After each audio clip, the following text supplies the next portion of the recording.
जी जनाब, chapter number 11 को लेके क्या जज्बात हैं? क्या रिक्रूटमेंट और सिलेक्शन का फ़र्क समझ आया?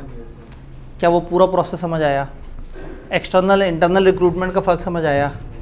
इंटरव्यू और टेस्ट की सारी साइंसें समझ आई? टेस्ट की अलग अलग किस्में, इंटरव्यू की अलग अलग किस्में, फ़ायदे नुकसान, अच्छी रिक्रूटमेंट ना होने से क्या नुकसान होता है, अच्छी सिलेक्शन से क्या नुकसान होता है, जॉब एनालिसिस क्या है, जॉब डिस्क्रिप्शन क्या है। बड़ी डिस्क्रिप्टिव सी सीधी सी बातें थी और हमारी किताब का one of the biggest chapter हमने देखा। उसमें कुछ पोर्शन अभी हमने नहीं किया जो BMBS वाला है, उसमें से सिर्फ हमने थ्योरी X और थ्योरी Y देखने की कोशिश की मैकग्रेगर की। जी जी सर जी।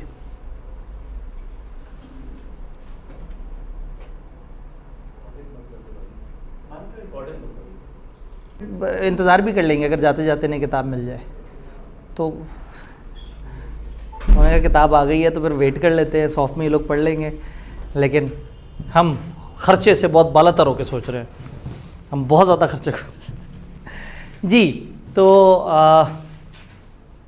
किसी किस्म की कोई कन्फ्यूजन पिछले चैप्टर में? साथ साथ आप थोड़ा सा पढ़ने की कोशिश कर रहे हैं, सोने से पहले इसको एक मोटी मोटी स्किमिंग कर लेते हैं, बस इतना रिक्वायर्ड है। मतलब ये नहीं रिक्वायर्ड कि आपने याद करना है अभी इस तरह से, बस क्लास के साथ कॉन्सेप्चुअली साथ साथ चल रही है, इंपॉर्टेंट है। शुरू करें आगे वाली बातें? ठीक है जी, आगे वाली बातें शुरू करते हैं। Chapter 12 is about learning, chapter 12 is about training, chapter 12 is about learning organisations. बड़ा मज़े का फ्लो है, बहुत लंबा चौड़ा चैप्टर नहीं है, लेकिन इसमें एक डिस्कशन है कि लर्निंग किसे कहते हैं, ट्रेनिंग किसे कहते हैं और डेवलपमेंट किसे कहते हैं। ये लर्निंग क्या होती है किबला? लर्निंग क्या होती है? एक चीज़ जो आपको पहले से नहीं आती, आप उसको सीख रहे हैं, किसी नई चीज़ का सीखना लर्निंग है। ट्रेनिंग क्या है? ट्रेनिंग जो चीज़ सीखी हुई है उसको इम्प्लीमेंट करवाना। जी, किसी चीज़ को प्रैक्टिस करना। जी, ट्रेनिंग क्या है और लर्निंग से फ़र्क कैसे है? वो कमाल बात कर दी। लर्निंग इंसान में है, ट्रेनिंग उसे दी जाती है। ट्रेनिंग मिलती है तो वो लर्न करता है। तो बेसिकली लर्निंग इज़ अबाउट एक इंडिविजुअल, एक psychological phenomena of getting something new. ज़रूरी नहीं कि हर चीज़ जो आप देख रहे हैं वो लर्निंग है, हर चीज़ जो आप सुन रहे हैं वो लर्निंग है। हर वो चीज़ जिसको आप सही से एब्जॉर्ब करके माइंड से फ़िल्टर करके अपने अंदर ले जाते हैं वो लर्निंग है। तो सामने जो एक्टिविटी थी, जिस एक्टिविटी ने आपको लर्निंग दी, वो एक्टिविटी ट्रेनिंग है। अगला मुश्किल सवाल, तो फिर डेवलपमेंट क्या है? लर्निंग समझ आ गई, ट्रेनिंग समझ आ गई, डेवलपमेंट क्या है? लर्निंग का बड़ा वाला लेवल डेवलपमेंट, लर्निंग का बढ़ना। बिल्कुल सही कह रहे हैं। थोड़ा सा अगर और बताना चाहें, हम कहते हैं वो बंदा इस चीज़ में डेवलप हो चुका है।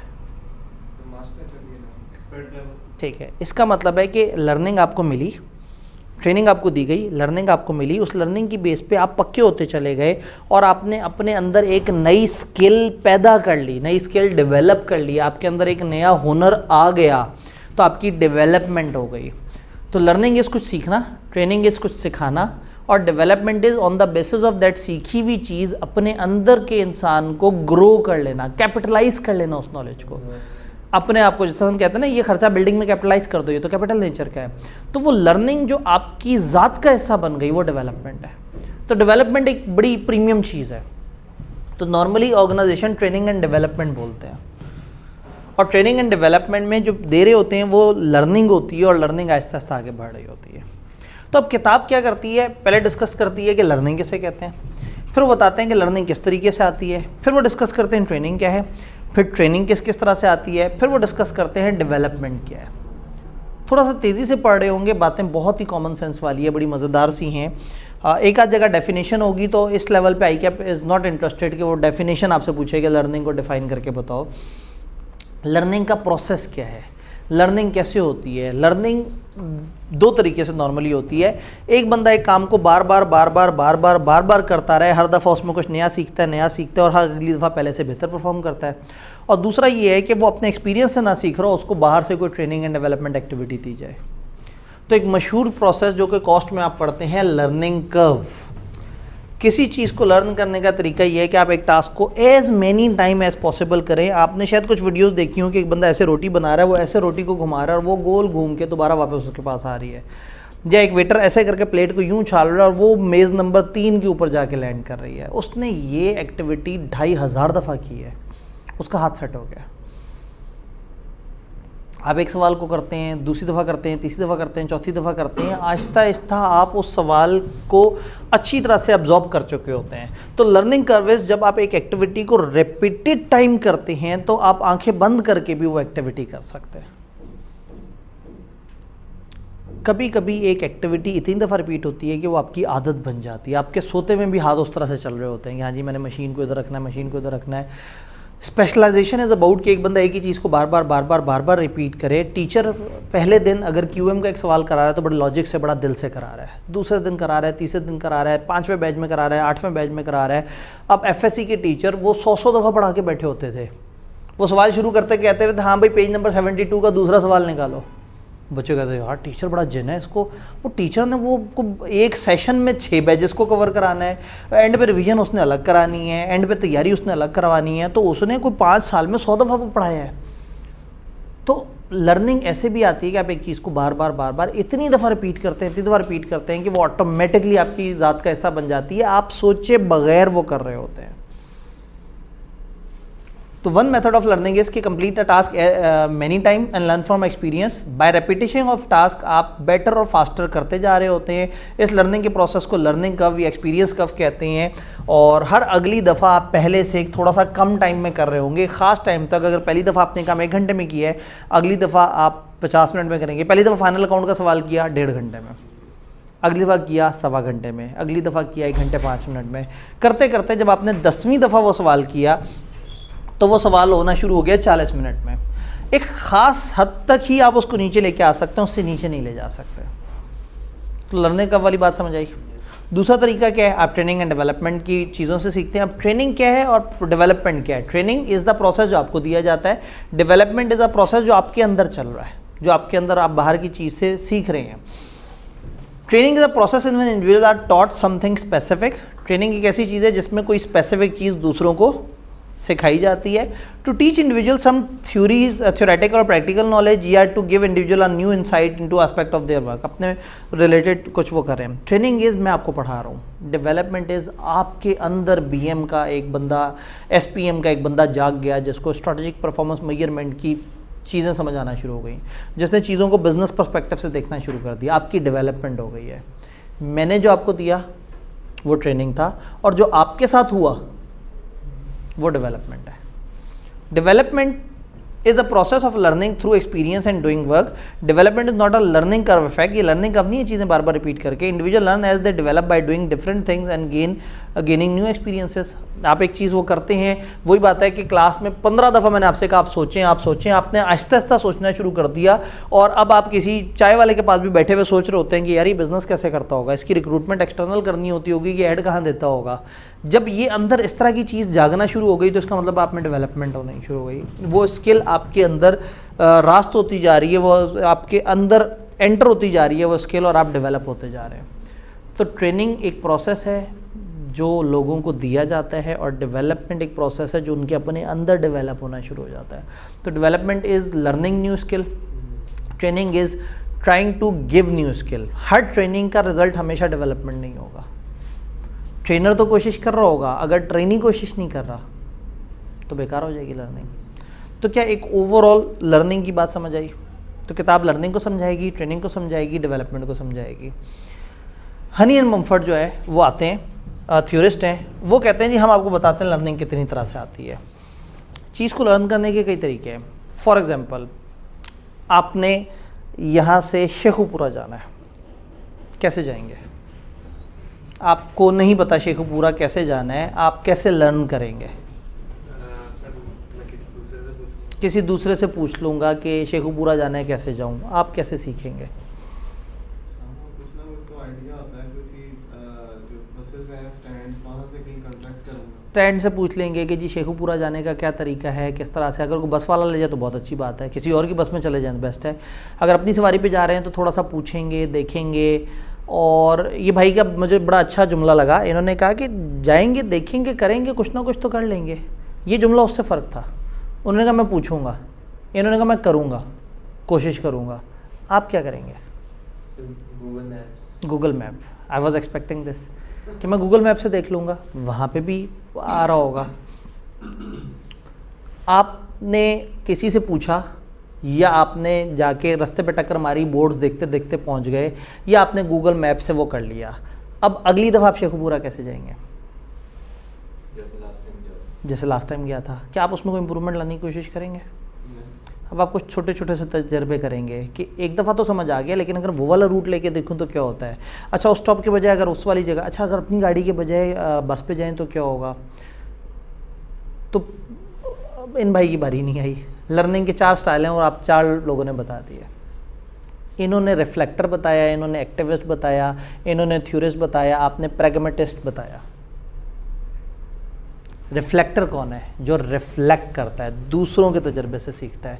यार तुम बताओ तुम्हारे साथ क्या हुई है, मैंने ये इन्वेस्टमेंट करनी है, मैंने एक चाय का स्टॉल शुरू करना है, तुम बताओ इसमें क्या है। वो कहेगा यार मैंने शुरू किया था, ये मसले होते हैं, फलाना मसले होते हैं, फलाना मसले होते हैं। इन्होंने कहा सर चाय शुरू करेंगे पता लग ही जाएगा, जब बैठेंगे दुकान पे तो पता लग जाएगा पत्ती कहाँ से लेनी है और कितना गाहक आता है, करेंगे तो आएगा ना, समंदर में उतरेंगे तो गहराई का पता लगेगा।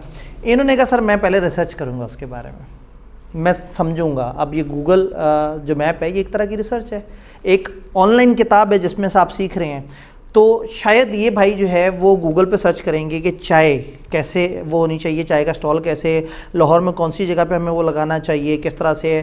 फिर वो बताएंगे कि जी चाय के बिज़नेस में ये डायनामिक्स होते हैं, फ़लाना। ये रिसर्च करेंगे और उसके बाद सीखेंगे, वो करके सीखेंगे, तजर्बे करके सीखेंगे, वो किसी से पूछ के सीखेंगे। और इनमें से किसी भी स्टाइल से एक दफ़ा सीखना आ गया और आपने एक दफ़ा काम शुरू किया, तो अब हर अगली दफ़ा जब आप उसको इम्प्रूव कर रहे हैं तो वो चौथे वाले भाई हैं, तो वो प्रैग्मेटिस्ट हैं।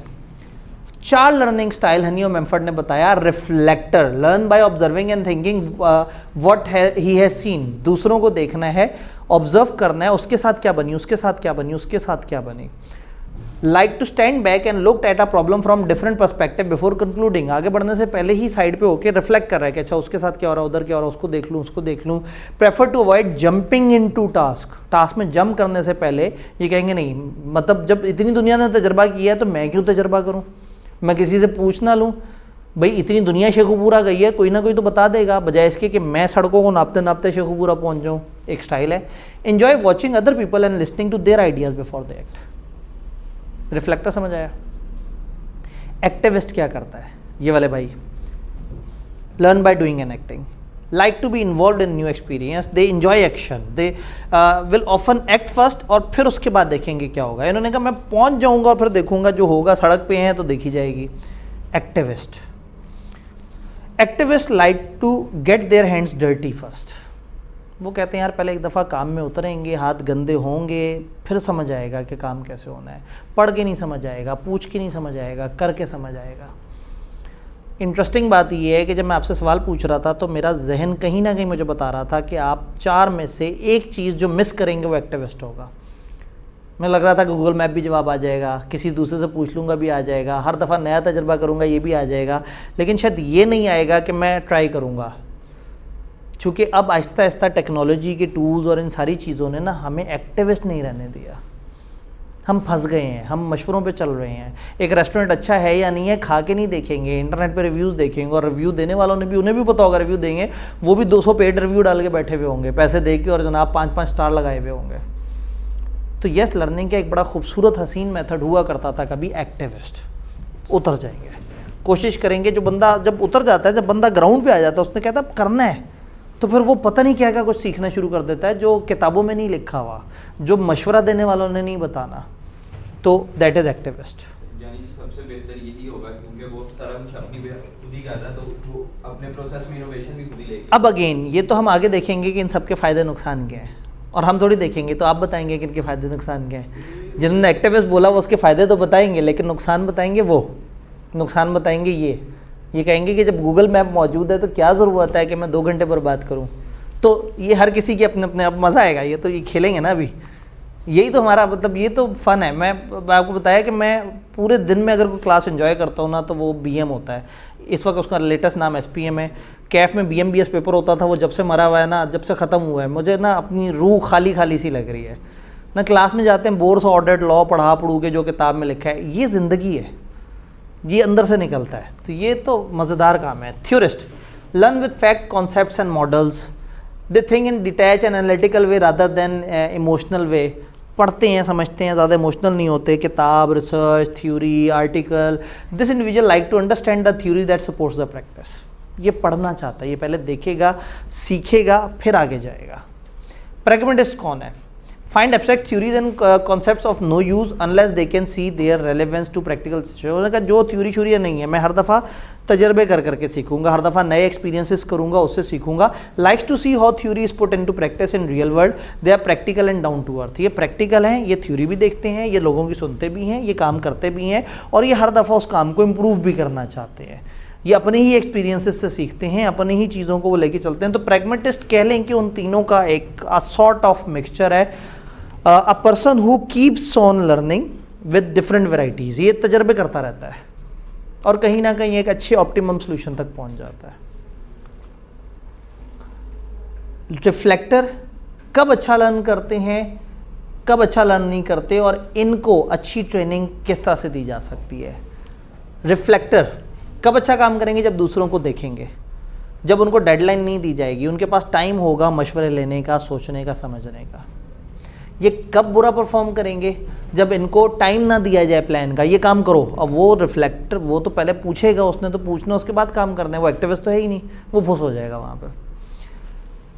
इन a training situation they are asked to act as leader और play a role in front of other. जब दूसरों के सामने कुछ करने का कहा जाएगा और क्रिएटिवली करना होगा, तो वो तो पहले ही पूछ के चलता था, अब ये क्रिएटिविटी कहाँ से लेके आए, वो मर जाएगा वहाँ। इसको ट्रेनिंग किस तरह की दी जाए? प्रेफर ट्रेनिंग मेथड, इसके साथ 1-to-1 डिस्कशन हो, इंटरव्यूज़ हो, ऑब्जर्वेशन एक्टिविटीज़ हो, फीडबैक फ्रॉम अदर हो, कोचिंग। आप सब में देखें तो कहीं ना कहीं कोई इसको इन्फॉर्मेशन दे रहा है, कोई इसे गाइड कर रहा है, इसे बता रहा है, इसे डरा रहा है, इसे समझा रहा है। एक्टिविस्ट कब ज़्यादा अच्छा सीखते हैं? जब नए एक्सपीरियंस में घुसते हैं, जब टीम टास्क में वो करते हैं, ये रोल प्ले एंजॉय करते हैं, ये डिस्कशन या चेयर मीटिंग या इस तरह से कोई चीज़ होती है तो उसमें आगे बढ़ते हैं और कहते हैं मैं लीड करूँगा, मैं बताऊँगा कि कौन बोले, किस तरह से बोले। ये अच्छा कब नहीं सीखते? जब इनको लंबे लंबे लेक्चर सुनने पड़ते, आवाज़ार हो जाते हैं कि यार क्या कायम अली शाह तो बैठ के जो है ना बस कहानी पे कहानी करा रहा है। भाई ग्राउंड पे बताओ कि ग्राउंड पे क्या है। आपने तो कह दिया इस तरह से, अगर मोटिवेशनल लेक्चर सुन के मोटिवेशन हो जाती तो सारे लोग टॉपर होते। तो भाई लेक्चर नहीं चाहिए, मुझे बताओ मैंने करना क्या है। Read, right and think on their own. उनको अगर कहा जाए कि जी आपने लिखना है, सोचना है, पढ़ना है, सारा कुछ है, वो कहते हैं यार ये क्या किताबी बातें हैं, क्या बैठ के फिजिबिलिटी बनानी है, वो काम शुरू कर देंगे। वरना चाय का बिजनेस शुरू करने से पहले एक बंदा तो फिजिबिलिटी 100 दफ़ा बना रहा होगा, दूसरा कहेगा क्या फिजिबिलिटी, शुरू करेंगे, देखेंगे क्या मसले हैं, ज़्यादा से ज़्यादा क्या हो जाएगा, 10,000 का लॉस हो जाएगा, बंद कर देंगे, ख़त्म कहानी। तो वो इस तरह से precise instruction about what to do, अगर इनको फॉलो करना है क्या जाए, अगर उन्हें कहा जाए आपने ऐसे करना है, ऐसे करना है, वो आवाज़ार होंगे कि नहीं भाई मुझे मेरे तरीके से चलने दो, मैं एक्टिविस्ट हूँ। प्रेफर ट्रेनिंग मेथड क्या है? Group discussion, case study, brainstorming, role plays, puzzle, जिसमें इन्वॉल्वमेंट है, जिसमें एक्टिविटीज़ है, जिसमें इस तरह से फ़न है, ये उसमें ज़्यादा सीखेंगे। इंसान अलग अलग तरह से सीखता है, हर किसी की अपनी अपनी प्रेफरेंस होती है। थ्योरिस्ट कब अच्छा सीखेंगे? जब उनको कम्प्लेक्स सिचुएशन दी जाए और कहें ज़रा अपना नॉलेज वगैरह इस्तेमाल करो, ज़रा पढ़ो लिखो, बताओ क्या होना चाहिए। They have an opportunity to look at the ideas involve in a problem. उनको कहा जाता है ये प्रॉब्लम है, इसको समझो, देखो और ज़रा इसके ऊपर कुछ अच्छी सी बातचीत करो। इनको टाइम मिले तो अच्छा परफॉर्म करेंगे, क्योंकि ये थ्योरिस्ट है। करके नहीं सीखेंगे, पढ़ के सीखेंगे, अंदाज़ा लगाएंगे। कब अच्छा लर्न नहीं करेंगे? जब एक ऐसी सिचुएशन हो जहाँ इमोशंस, फीलिंग और इस तरह की चीज़ हो। ये इमोशन फीलिंग की बात नहीं करते। ये भाई कहेंगे यार एक दफ़ा चाय के बिज़नेस में उतर के देखेंगे, जब एक दफ़ा सारी मार्केट को आपके चाय की चस लग जाए तो कमाल हो जाएगा। वो कहेगा भाई मैं इतना जज्बाती आदमी नहीं हूँ। ये कागज़ पे मुझे बताओ कहाँ से प्रॉफिट होगा, 30 रुपए की पत्ती है, इतने का दूध है, इतना फलाना है, इतना लॉस हो जाता है, इतने का कप है, मुझे बताओ साबित करो प्रॉफिट का है। वो कहेंगे भाई मैं उतरूँगा, मैं प्रॉफिट कमा के दिखा दूँगा। ये कहेंगे नहीं मैं इतना इमोशनल नहीं हूँ, इमोशनल बात साइड पे, किताबी बात करो, उससे हम वो करेंगे। तो यस, ये ज़्यादा इमोशनल नहीं होते, एक्टिविस्ट बहुत इमोशनल होते हैं। Take part in unstructured activities, ये अनस्ट्रक्चर्ड एक्टिविटीज़ होगी तो उसमें अगर एक नई चीज़ आ जाएगी ना अजीब सी, और गूगल पे सर्च कर रहे होंगे उसमें जवाब नहीं मिल रहा होगा, तो ये नहीं सीख सकेंगे, क्योंकि ये तो सीखते ही बने बनाए एक्सपीरियंसेस से थे। Do things without knowing the concept of principles involve, अगर इन्हें कहा जाएगा कि आपने ये काम करना है और पीछे क्या रीज़न है वो नहीं बताई जाएगी आपसे, इनसे कहा जाएगा जी आपने एक मोटर चलानी है और उनको नहीं पता होगा मोटर का मैकेनिज्म कैसे काम करता है, तो अब ये सोच रहे होंगे कि पता नहीं कौन सा बटन दबाना होता होगा, पीछे पता नहीं गर्म और ठंडी तार का क्या चक्कर होगा, न्यूट्रल क्या होगा। एक्टिविस्ट जाके एक दफ़ा पटाखा बजा के देख लेगा कि चल गया ठीक है, नहीं चला तो मोटर उड़ जाएगी, कोई बात नहीं खैर है। तो अगेन थ्योरिस्ट का, तो ये अच्छे इनके लिए चीज़ें जो पसंदीदा इनकी चीज़ें, इनको डिफरेंट मॉडल समझाए जाएँ, डिफरेंट स्टैटिस्टिक्स समझाए जाएँ, इनको जनाब बैकग्राउंड इन्फॉर्मेशन दी जाए कि इस तरह से है उस तरह से है, वो सारा कुछ है। जैसे अक्सर मूवीज़ में होता है कि जी एक बंदा ऐसा करके दिखा रहा होता है, देखो ये प्लान है, इस बिल्डिंग में ऐसे एंटर होंगे, यहाँ ये मसला है, ये मसला है, दूसरा बंदा उधर से दीवार तोड़ के बिल्डिंग में घुसा हुआ भी होता है कि ठीक है जी केड़ा को मसला जाके देख लेते हैं। प्रैग्मेटिस्ट अगेन मिक्सचर, वहाँ सीखेंगे, they have an opportunity to apply ideas and techniques in practice and are then given feedback. जब इन्हें अपने आइडियाज़ सोच को अमल पे लाने की वो की जाए और जब इनको फीडबैक मिले कि हाँ भाई तुमने अच्छा काम किया या नहीं किया। They is a model that they admire and can copy such as role model, boss, या इस तरह से करके कोई ऐसी सिचुएशन हो जो इनको मज़ा देती हो, क्योंकि ये मज़े से सीखते हैं, ये हर दिन लुत्फ़अंदोज़ होते हैं अपनी नई लर्निंग से और नए नए आइडियाज़ अप्लाई करते हैं, नए नए तजर्बे कर रहे होते हैं। तो ये थोड़े थोड़े से थ्योरिस्ट हैं, थोड़े थोड़े से रिफ्लेक्टर हैं, ये थोड़े से थ्योरिस्ट हैं, थोड़ा सा एक्टिविस्ट हैं और बाद में अपने ही रिफ्लेक्टर होते हैं और उन सारी चीज़ों को गोल गोल घुमा रहे होते हैं। कहाँ लर्न नहीं करेंगे? जहाँ कोई इमीडिएट को पर्पस ऑब्वियस नज़र नहीं आ रहा होगा कि वो क्या कर रहे हैं, जब उन्हें नज़र ही नहीं आएगा इसकी लॉजिक, ये लॉजिक पे चलते हैं, लॉजिक नहीं है तो नहीं सीखना। अगर सारी की सारी सिर्फ थ्योरी है, कोई प्रैक्टिस नहीं है, तो वो कहेंगे नहीं मज़ा तो नहीं आया, मज़ा तो प्रैक्टिकल करके आता है। कोई प्रैक्टिकल एस्पेक्ट्स नज़र नहीं आ रहे तो वहाँ नहीं सीखेंगे। तो इनको मज़ा आएगा केस स्टडीज़ में, प्रॉब्लम सॉल्विंग में और डिस्कशन में। डिस्कशन में सीखेंगे, केस स्टडी में अप्लाई करेंगे, प्रॉब्लम सॉल्विंग में उसमें से नई चीज़ें निकालेंगे। अगेन बड़ी हवाई सी बात है और ये रोल्स आपस में थोड़े बहुत ओवरलैप भी कर जाते हैं, लेकिन हमने थोड़ा सा ये समझने की कोशिश की है कि ये अलग अलग स्टाइल क्या हैं और ये किस तरह से काम कर रहे हैं, कहाँ अच्छे हैं कहाँ अच्छे नहीं हैं। अब इन्होंने कहा कि हर इंडिविजुअल की अपनी एक प्रेफरेंस है, आपको समझना होगा आपका नेचुरल स्टाइल क्या है और फिर अपने उस स्टाइल में अपॉर्चुनिटी सीख करनी है। यानी कि जब आपने सवाल का पहला जवाब दिया तो आपको समझ आ गया कि I am a reflector, okay, तो फिर आपको समझ आ गया कि आप हमेशा डरते हैं, आप पहले पूछते हैं फिर करते हैं, तो फिर ओके अपनी स्ट्रेंथ पे काम करें और इस चीज़ की बेस पे आगे आगे बढ़ते जाएं। However, to be effective learner, they should develop an ability to learn in other styles too। और आइडियली आप जिस चीज़ पे हैं आप उस तरह से करें, लेकिन खूबसूरत बात ये होगी कि आप दूसरे के स्टाइल से भी सीखें। आप ये ना कहें कि जो मैं करता हूँ वो सबसे बेस्ट है, कभी कभी दूसरे स्टाइल के फ़ायदे नुकसान देख लेने चाहिए। हनी मम्फर्ट के वर्क का एक फ़ीचर ये है कि उन्होंने क्वेश्चनेयर बनाया जिससे एक इंडिविजुअल को पता लग जाता था कि उसका लर्निंग स्टाइल क्या है। गूगल पर सर्च करेंगे तो हनी एंड मम्फर्ट का क्वेश्चनेयर आपको मिलेगा। उसमें कुछ ऐसे सवाल हैं जिसको आप टिक क्रॉस करते जाएंगे तो आपको रफली अंदाज़ा हो जाएगा आप कहाँ पे खड़े हैं। होता ये है कि जितने भी थ्योरिस्ट हैं ना ये करते हैं तजर्बे, बहुत सारे सैकड़ों हज़ारों लोगों पे तजर्बे करते हैं। तो उसके बाद वो सारे तजर्बों के बाद कुछ डॉक्यूमेंटेशन जनरेट करते हैं जो कि कई दफ़ा पेड होती है और कई दफ़ा फ्री फॉर जनरल पब्लिक होती है। तो इन्होंने इस तरह का क्वेश्चनेयर बनाया जिससे लोगों को पता लग जाता था कि वो असल में उनका क्या स्टाइल है। जैसे मैंने एक सवाल पूछा और उससे मुझे मोटी मोटी प्रेफरेंस समझ आ गई, तो अगर ये 100 सवाल होते, 40 सवाल होते, ऑब्जेक्टिव टाइप होते, आप इजी होके रिलैक्स होके टिक क्रॉस कर रहे होते, तो शायद कहीं ना कहीं आप जान लेते कि आपका क्या स्टाइल है, फिर आप इस टेबल से हेल्प ले सकते थे। लेकिन अगेन वही बात है कि फिर हम बन तो थ्योरिस्ट गए। अगर हमने हनी मम्फर्ट से ही पूछना है कि मैं लर्निंग किस तरह से हासिल करूँगा, तो टेक्निकली तो थ्योरिस्ट हो गया। तो बहरहाल मतलब इस थ्योरी का सबसे बड़ा प्रॉब्लम ये है कि 4 लर्निंग स्टाइल बताता है थ्योरी फॉर्म में, जो कि एक स्टाइल वालों को पसंद है, लिखी हुई बात थ्योरी। तो आप कहेंगे यार क्या फजूल बकवास बात लिखी है, मैं नहीं मानता ये फजूल बात है, मैं अपने तरीके से चलूँगा। तो we have a right to disagree. तो ये learning style Honey and Mumford जो है इसका समझ आया। अब एक बड़ा कीमती सवाल, लर्निंग हमें समझ आ गई। जब लर्निंग इतनी आसान है, रिफ्लेक्टर, एक्टिविस्ट, प्रैग्मेटिस्ट, फलाना फलाना, व्हाट आर द प्रॉब्लम जिसकी वजह से लोग लर्निंग नहीं कर पाते? मुझे 4 दफ़ा सेट घुमाना है तमाम लोगों से, क्यों लर्निंग नहीं कर पाते? कोई भी XYZ रीज़न दे सकते हैं। लर्निंग का प्रॉब्लम, मेथड का प्रॉब्लम, बंदे का प्रॉब्लम, हालात का प्रॉब्लम, समाज का प्रॉब्लम, इदारे का प्रॉब्लम, कुछ भी, लेकिन हमने 4 दफ़ा सेट घुमाना है। कंफर्ट जोन, आप अपने कंफर्ट जोन से नहीं निकलना चाहते, आप कुछ नया नहीं सीखना चाहते, क्यों नहीं? What are the barriers? Learning के में रुकावटें क्या हैं? अगर लर्निंग इतनी ही खूबसूरत चीज़ है, आसान चीज़ है और सबके लिए अच्छी है, तो क्यों नहीं लर्निंग कर पाते कुछ लोग? क्या वजह बन सकती है? आगे बढ़ना नहीं चाहते, वो आगे बढ़ना नहीं चाहते, वो ठंडे हो चुके होते हैं, उनका मोरल डाउन होता है, वो कहते हैं बस ठीक है जो कर रहे हैं, मैं क्यों नई चीज़ सीखूं? Lack of confidence.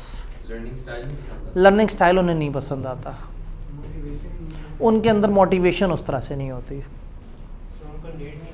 उनको नीड नज़र नहीं आती कि मैं क्यों सीखूं। जी 4 सेट घूमने हमारे।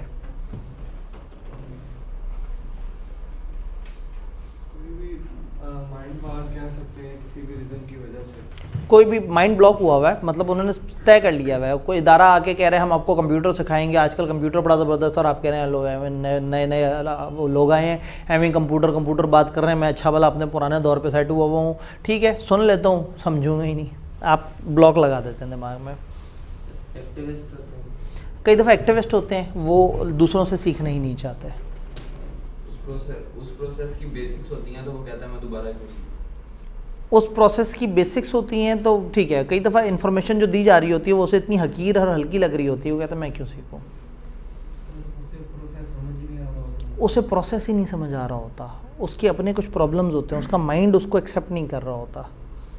क्या प्रॉब्लम है? आप सारे प्रॉब्लम्स बता रहे हैं उस बंदे के, मैंने ज़्यादा ओपन आपके पास ऑप्शन छोड़ी हुई है। लर्निंग में क्या बैरियर्स हैं किसी भी वजह से, समाज की वजह से, इदारे की वजह से, प्रोसेस की वजह से, बंदे की वजह से, सिचुएशन की वजह से? कई दफ़ा उस तरह के रिसोर्सेज अवेलेबल नहीं है। अब मुझे बड़ी उलझन होती है जब बच्चों को माइक्रोसॉफ्ट ऑफिस कैसे सिखाया जाता है, एक प्रोजेक्टर पे टीचर कहता है देखो आप कंप्यूटर पे जाओगे, आप इस वाले मेन्यू पे क्लिक करोगे फिर ये होगा, बच्चे कहते हैं यस सर, तालियां बजा रहे हैं, बैठे हुए हैं और प्रोजेक्टर पे देख रहे हैं। भाई मतलब उनके सामने कंप्यूटर होना चाहिए, वो साथ साथ कर रहे हो तो सीखेंगे, रिसोर्सेज नहीं होते कई दफ़ा। जी चेंज हमेशा रेजिस्टेंस है, हर इंसान का एक फिनोमेना है कि वो चेंज को रेजिस्ट करता है। प्रॉपर इंस्टीट्यूशंस और ट्रेनर नहीं है। भाई आप तो बहुत मूड में बैठ गए सीखने के लिए, मुझे पढ़ाना ही नहीं आता, मैं आके जनाब इधर वो चलाया, मैंने उसकी रीडिंग की, खबरें पढ़ी और चला गया। तो आपकी लर्निंग की ख्वाहिश थी लेकिन ट्रेनर नाकाम था, ये भी तो एक प्रॉब्लम है। लर्निंग प्रोसेस में इनोवेशन नहीं होती, वो इतना बोरिंग होता है कि आप आवाज़ार हो जाते हैं। इफेक्टिव ट्रेनिंग प्रोसेस नहीं होता कई दफ़ा।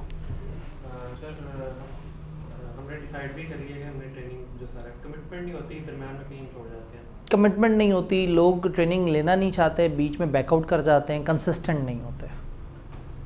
प्रोसेस जो है वो इतना मोटिवेशनल नहीं होता, ये उनको लगता नहीं है, और वो जैसे भाई ने कहा कि वो दरमियान में करते रहता है। प्रोसेस इतना मोटिवेशन नहीं होता, वो कहते हैं बस ठीक है यार, मतलब वो कुछ खास नया नहीं है, बस एक मजबूरी है, एक टेक लगाना है, अच्छा चलो ठीक है।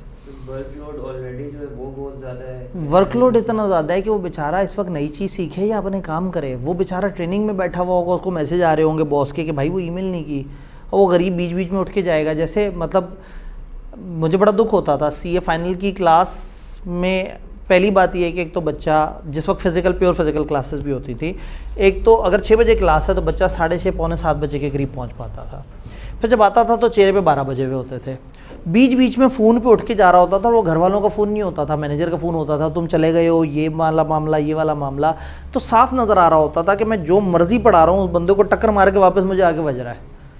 तो ट्रेनर जितना मर्जी मोटिवेशन दिखा दे, वो ट्रेनी जो है ना वो उस टाइम पे वो ओवर ऑक्यूपाइड है, वो ओवरलोड है, तो वो नहीं सीख पाएगा, ट्रेनर जो मर्जी कोशिश कर ले। और एक्सटर्नल प्रेशर बहुत होता है कि इस ट्रेनिंग का फायदा कोई नहीं है, छोड़ दो। एक्सटर्नल प्रेशर बहुत ज़्यादा होता है। ट्रेनिंग असल में जब ट्रेनिंग की नीड नज़र नहीं आती ना तो आधे लोग तो वहीं मायूस हो जाते हैं। इसका मतलब ये सब सारे प्रॉब्लम्स आप बता रहे हैं, तो जब मैं आपसे कहूँगा एक अच्छी ट्रेनिंग डेवलप करके दें मुझे, तो आप सबसे पहले नीड पे काम करेंगे कि नीड नहीं है तो ट्रेनिंग नहीं होनी चाहिए। बगैर नीड के है तो लोगों को लगेगा एम ही बिला वजह बैठे हुए हैं, माइंड ऑक्यूपाइड है उसका कुछ और चीज़ों पे। चलें, बहुत सारे फैक्टर्स, मेरी भी बारी आनी चाहिए। शायद इदारा, अच्छा बताएं। फाइनेंशियली अफोर्ड नहीं कर सकते, फाइनेंशियली वो अफोर्ड नहीं कर सकता उन सारी एक्टिविटीज़ को, जिसकी वजह से वो उस तरफ आता नहीं है। अब प्रॉब्लम क्या है, ले जी मैनेजर की कॉल। तो अब इस सारे उसमें कई दफ़ा ऑर्गेनाइजेशन सूटेबल नहीं होती, कई दफ़ा आपको डील अच्छा नहीं किया जाता, कई दफ़ा ट्रेनर अच्छा नहीं होता, कई दफ़ा ट्रेनर के मटेरियल अच्छे नहीं होते। ट्रेनर ने बहुत अच्छा पढ़ाया, हवा में बढ़ा के चला गया। मैं जनाब आऊँ और ऐसी कीमती सी एग्जांपल्स दूँ और सारा कुछ हवा में इतना खूबसूरत सा वो बबल क्रिएट हुआ, और जब क्लास से जाऊँ तो यू हैव नथिंग। जैसे अभी उन्होंने कहा जी हैंडआउट्स वगैरह दिए जाएँ या नहीं, तो मैंने कहा भाई दें, अगर किताब नहीं आई तो हैंडआउट्स दें। मतलब आई डोंट बिलीव कि मैं एक चीज़ पढ़ाऊँ और आपके पास कुछ देखने को ना हो, बाद में मेरी ट्रेनिंग बेकार चली जाएगी, आप वो बात हवा में उड़ जाएगी। तो कभी कभी सपोर्ट मटेरियल नहीं होता, कई दफ़ा ट्रेनिंग डिज़ाइन सही नहीं होती, कई दफ़ा इंडिविजुअल्स को चूज़ गलत किया हुआ होता है, कई दफ़ा उनको टाइम प्रॉपर से नहीं मिल रहा होता, कई दफ़ा उस ट्रेनिंग की असेसमेंट सही नहीं हुई होती, ट्रेनर इटसेल्फ अच्छा नहीं होता, ट्रेनर मोटिवेटिंग नहीं होता। लोग ट्रेनिंग को छुट्टियां समझना शुरू कर देते हैं कि ठीक है जी हम निकलें, बस अब इजी होकर रिलैक्स होकर जाएंगे। फिर मुल्क डिफ़ॉल्ट की तरफ जा रहा है। अब आप ट्रेनिंग करेंगे या आप बैठ के सोचेंगे कि यार मैं मिडल ईस्ट क्यों नहीं निकल जाता। स्ट्रेस है, अनएम्प्लॉयमेंट बढ़ी हुई है, अपने इदारे में मसले हैं, झगड़े हैं। जो बंदा ट्रेनिंग देने आया है वो आगे कह रहा है कि आई लव कि मैं आप लोगों की स्किल्स पे काम करूं, और वो आपका अपने मैनेजर भी, और आपको पता है कि इंतहाई थका हुआ आदमी है, कोई स्किल पे काम नहीं करता, ये आई डायलॉग मार रहा है। वरना ये इसको मौका मिले तो कोई स्किल पे काम ना करे और हर वक्त आपको काम दे ही रखे। लोग प्रोक्रेस्टिनेट बहुत करते हैं, बैठे हुए होंगे, ट्रेनर की शक्ल की तरफ देख रहे होंगे, ट्रेनर को मुस्कुरा के वो भी करोगे हाँ ज़बरदस्त बात, अंदर खाते कहीं पता नहीं कहाँ पे पहुँचे हुए होंगे। तो किताब से पूछते हैं, बैरियर्स टू लर्निंग में 3 कैटेगरीज में उन्होंने एनालाइज किया है। मोटिवेशन ऑफ द इंडिविजुअल, आप देखें आप लोगों ने ज़्यादातर जो बातें की वो बंदे के मोराल, मोटिवेशन, सोच उसकी थी, ऑर्गेनाइजेशन और कभी कभी ट्रेनिंग इटसेल्फ।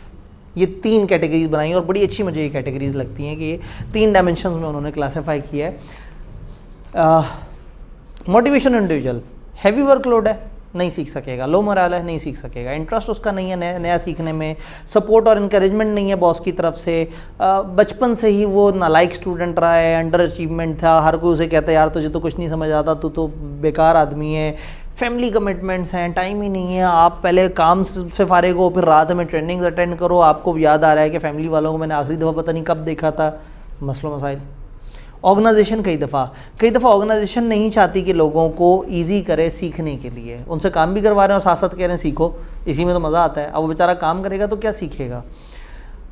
शायद एनफ रिसोर्सेज, पैसे और टाइम और वो सारी चीज़ें ना दें, शायद उनके पास अच्छे प्लान ना हो डेवलपमेंट के लिए, शायद सुपरवाइज़र और मैनेजर जो है वो इंटरेस्ट ना शो करें स्टाफ की डेवलपमेंट में, शायद अप्रेजल सिस्टम है ही नहीं और है ये तो इतना इनफेक्टिव है कि वो को बहुत ज़्यादा आपके अंदर कामयाबी नहीं लेके आ रहा। कभी कभी training itself, training room over crowded है, अनकंफर्टेबल है, आप अजीब सी सिचुएशन में बैठे हुए हैं, आपको स्क्रीन नज़र भी नहीं आ रही, आपको पता ही नहीं लग रहा, ट्रेनिंग प्रोग्राम्स अच्छे डिज़ाइन नहीं हुए हुए, ट्रेनिंग मेथड शायद वेल सूटेड नहीं है, ट्रेनर की क्वालिटी पुअर हो सकती है, ट्रेनिंग मटेरियल की क्वालिटी पुअर हो सकती है, लर्निंग प्रोग्राम जो है वो शायद इंडिविजुअल को टीच करना चाहिए और सपोर्टिंग ऑब्जेक्ट्स ना हो, मतलब साथ वो नहीं है, आपको बात कर दी कोई एग्जांपल नहीं दी, कोई वीडियो नहीं दिखाई, कोई स्क्रीन नहीं दिखाई, कोई स्लाइड नहीं दिखाई। लर्निंग प्रोग्राम्स कई दफ़ा इतने एडवांस होते हैं कि वो बहुत ही ऊपर से, जनाब टीचर आया वो डेफर टेक्स्ट को उस एंड लेवल पे समझा के चला गया और आप जो है वो साथ वाले से पूछते हैं यार एंट्री क्या होती है डेफर टेक्स्ट की, ये होता क्या है डेफर टैक्स। अब आपको डेफर टैक्स नहीं पता और टीचर डेफर टैक्स की एक मार्फत पे खेल के जा रहा है, मतलब आप कह रहे हैं यार ये बंदा ना इस वक्त जो एनर्जी दिखा रहा है ये बहुत ऊपर खेल रहा है, पता नहीं क्या बात कर रहा है, लेकिन मुझे लग रहा है कि ये इस वक्त ना एक नेक्स्ट लेवल है। तो वो नेक्स्ट लेवल ऐसा है कि वो बिल्कुल फारिग हो जाता है काम। ट्रेनिंग मटेरियल्स बैडली रिटन है, रीडर अंडरस्टैंड नहीं करता, इंपॉर्टेंट वर्ड्स। अब ये बहुत ही मतलब देसी किस्म की ट्रेनिंग के वो जो है आपको मटेरियल मिला, पता लगा जी हमारा प्रिंटर ख़राब था, आधी लाइनों पे जनाब वो आया हुआ है, सफ़ेद आया हुआ है, कुछ वर्ड्स नहीं पढ़े जा रहे। अब आप कह रहे हैं यार पता नहीं है की पढ़ा गया है, पता नहीं की पढ़ा गया है, केड़ा वर्ड सी, तो रीज़न अंदाज़ा लगा रहे हैं, तो ये वाला वर्ड लगा के देखते हैं। तो मतलब कई दफ़ा ऐसी पैथेटिक सी रीज़न भी होती हैं जिसकी वजह से एक पूरी ट्रेनिंग एक्टिविटी तबाह हो जाती है। तो इस सारे उसमें एक कॉन्सेप्ट ऑर्गेनाइजेशनल डेवलपमेंट, जिसको अभी हम नहीं डिस्कस करेंगे।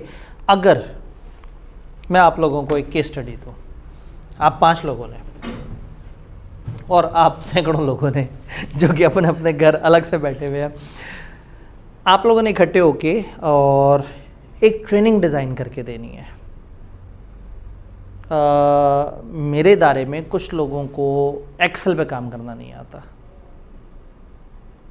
आप लोगों ने मुझे ट्रेनिंग डिज़ाइन करके देनी है, शुरू से लेके एंड तक क्या करेंगे सोचें। और अगर आपको किसी दूसरे भाई का आइडिया अच्छा ना लगे तो उसे टोकेंगे नहीं यार अभी नहीं, वो बात की बात है। मेरे दायरे में मैं ये चाहता हूँ कि मेरे कुछ लोगों को एक्सेल नहीं आता, मेरे फ्रंट ऑफिस को डीलिंग करनी आती है लेकिन उनको एक्सेल पे काम नहीं करना आता, और मैं चाहता हूँ एक्सेल पे चीज़ें डालें ताकि मैं देख सकूँ। तो मेरे पास कोई 20 ऐसे लोग हैं जिनको एक्सेल नहीं आता और हम चाहते हैं कि हम उनको एक्सेल सिखाएं, या शायद मुझे खुद भी नहीं अंदाज़ा कि हमें उन्हें क्या सिखाना चाहिए, ये भी आप ही मुझे गाइड करें। आप लोगों ने मिलकर ट्रेनिंग देनी है। नीड वगैरह देखेंगे, ऑब्जेक्टिव देखेंगे क्या कि ऑब्जेक्टिव देखेंगे। अब अगेन इस वक्त आपने ट्रेनिंग नहीं देनी, आपने एक ट्रेनिंग का प्रोग्राम डेवलप करना है, तो ये प्रोग्राम शुरू होगा नीड से। आप नीड देखेंगे, आप ऑब्जेक्टिव देखेंगे, आप कहेंगे सर हमें ज़रा खुल के बताएं आप क्या चाहते हैं। मैंने कहा भाई मैं ये चाहता हूँ कि मेरा फ्रंट ऑफिसर जो है ना वो बच्चों की इन्फॉर्मेशन मुझे एक अच्छे तरीके से प्रेजेंट करे। तो आप कहें सर फिर एक्सेल क्यों सोच रहे हैं, आसान तरीके भी मौजूद हैं। एक अच्छा आपका अकाउंटिंग सॉफ्टवेयर अगर मौजूद है और उस पर वो जाके सिंपल से कुछ फॉर्म्स पे एंट्री करेगा, आपको सारी समरी मिल जाएगी। आप क्यों एक्सेल के पीछे भागते हैं? उस बंदे को जो एक्सेल सिखाना है उससे आसान है, वो डेबिट क्रेडिट करवा लें, ऑटोमेटिकली आपके पास समरी मैं बता दूंगा कैसे पहुंचेगी। तो हो सकता है कि मेरी नीड को ही चैलेंज करते हैं कि नहीं भाई आप स्किल बताएं क्या चाहिए। जी स्किल ये है कि मुझे अपने फ्रंट ऑफिसर से रिपोर्टिंग चाहिए डेली बेसिस पे, कि मेरे पास एक रिपोर्ट पहुंचे। तो हो सकता है वो कहें sir Excel is not suitable for you, खाम खा एक्सेल पे एनर्जी लगाएंगे, उसके बजाय क्विक बुक्स वगैरह मैं बता देता हूँ, 2 दिन में आपका स्टाफ सीख जाएगा, आपके पास रिपोर्टें आ जाएंगी और दिमाग भी नहीं इस्तेमाल करना पड़ेगा ज़्यादा। तो नीड एनालिसिस होगी सबसे पहले, रिक्वायरमेंट क्या है, इन्होंने बात की ऑब्जेक्टिव क्या है, ओके, फिर रिसोर्सेज गैदर करेंगे, कंप्यूटर्स होने चाहिए। फिर देखेंगे इसमें इस ट्रेनिंग में क्या क्या रिक्वायर्ड है, कंप्यूटर्स, रिसोर्सेज, क्या उससे पहले भी कुछ करेंगे, क्या करेंगे पहले उनका लेवल ऑफ एक्सपर्टीज, उनका लेवल ऑफ एक्सपर्टीज़ भी देखेंगे। इन्होंने कहा पहले देखेंगे नीड क्या है, ऑब्जेक्टिव क्या है। इन्होंने कहा फिर हम देखेंगे कि जो टारगेट ऑडियंस है वो किस कमाश के लोग हैं, वो कितने पढ़े लिखे लोग हैं, उनकी कंप्यूटर लिटरेसी क्या है, और उसको समझना बड़ा ज़रूरी है। उन्होंने कहा जी हम रिसोर्सेज सोचेंगे, क्या दरमियान में कोई स्टेप और तो नहीं किसी का?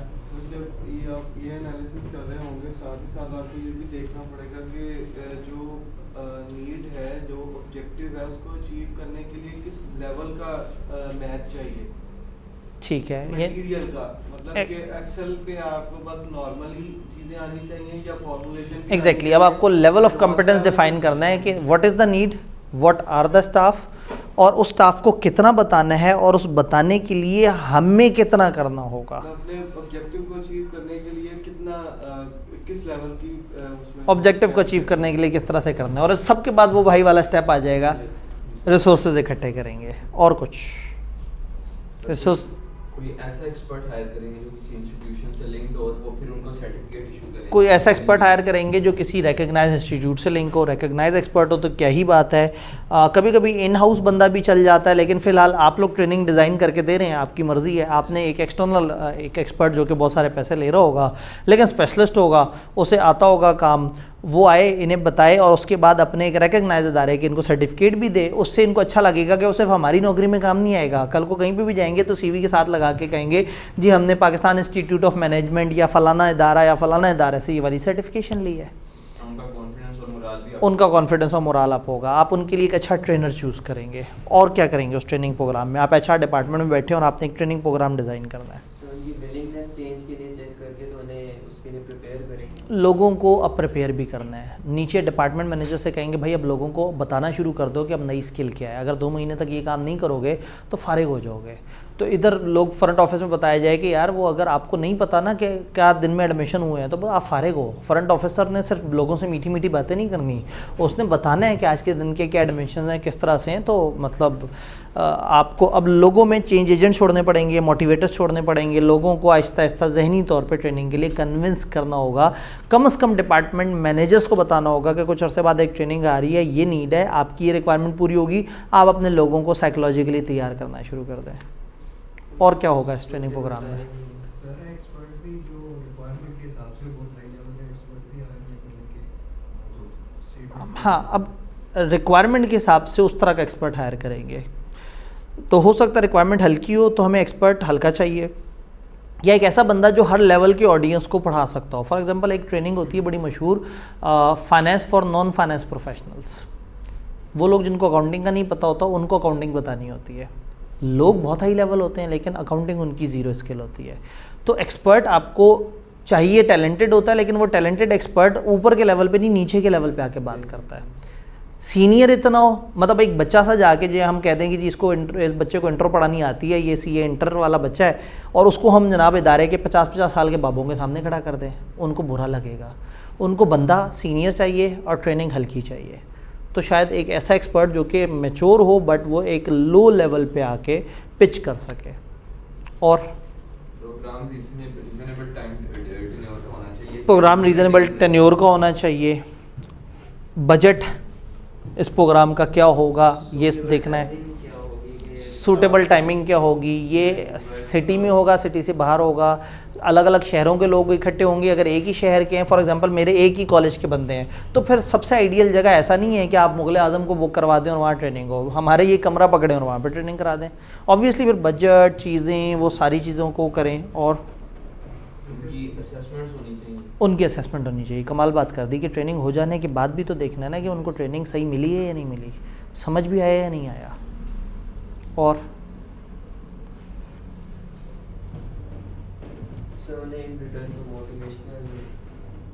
कुछ इंसेंटिव्स देंगे कि आपको इतने दिन ऑफ मिल जाएंगे। अच्छा, जिसने ये करने के बाद ये वाली स्किल वो कर ली उसकी प्रमोशन हो जाएगी, कुछ इस तरह से। अगर आप ऐसा रखेंगे तो लोगों में एक चार्म भी होगा, वो जो अंदर से वाली मोटिवेशन है वो पैसों को देख के जागना शुरू हो जाएगी।